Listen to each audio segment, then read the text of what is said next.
How's it going, guys, and welcome to the Minute channel. We have another video discussion today, and this is going to be more of a theory video. So last week I did a Persona 6 video where I talked about this article that said that they wanted to see Persona 6 as a sequel of Persona 5.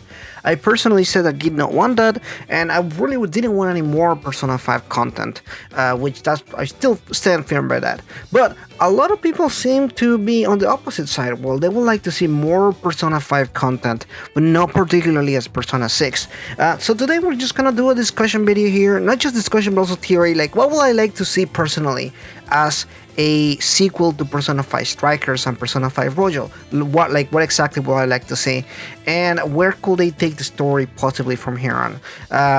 Needless to say, I'm not the biggest Persona 5 fan. As I mentioned before, I play the games and I really enjoy them. I'm just not the biggest Persona 5 out there fan or anything like that. Anyway, so as far as everything here, I will probably talk a little bit spoilers, but not much. Just gonna talk about like some things, some events that happen, some Persona 5 Royal or Persona 5 Strikers, so just gonna be warned, although again not much of a spoilers really, but I'll try to be as careful as possible. So what would I like to see to a sequel? So Persona 5 Strikers really wraps up things pretty okay.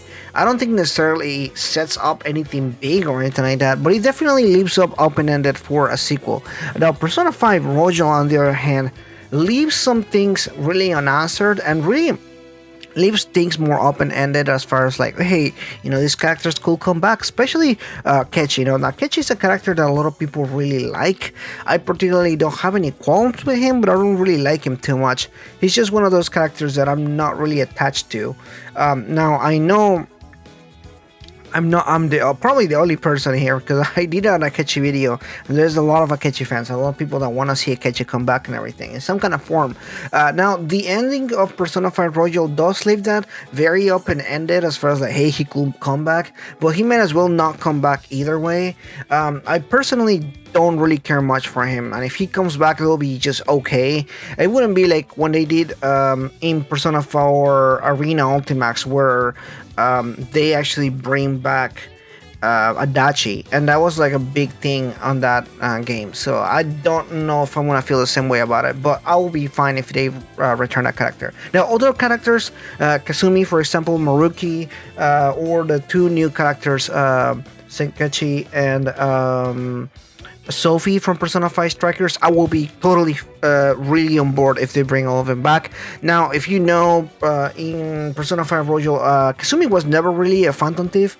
She just kind of joins them for the final dungeon because of story events and everything. I'm not going to discuss for spoilers purposes, but I do think it will be interesting if they did bring back Kasumi as a character and still not be a Phantom Thief, or actually join the Phantom Thieves. I'm not particularly sure what will be better in that end, but I'll be definitely open for the idea of something like that.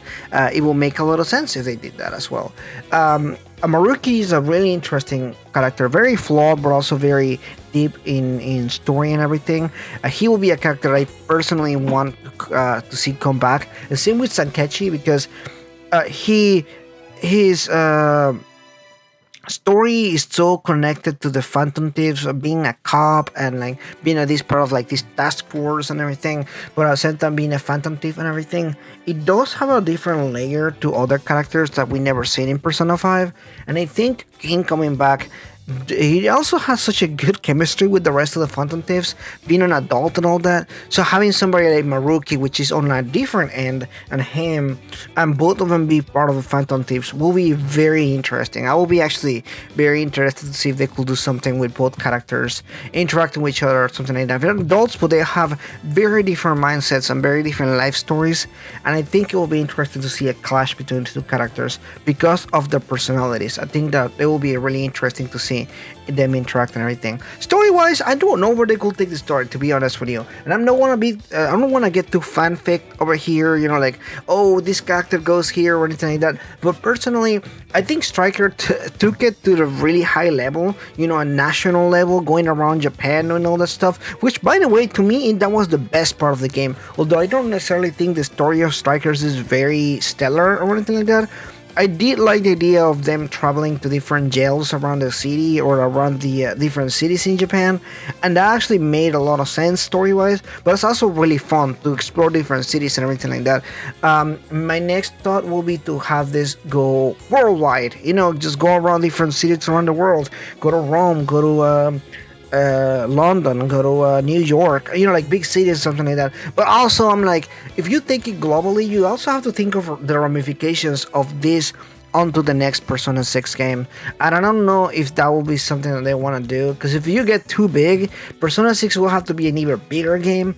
I don't know what's bigger than just going worldwide, to be honest. So I personally don't want them, or don't see them actually going that far. But it could be a thing. I don't know.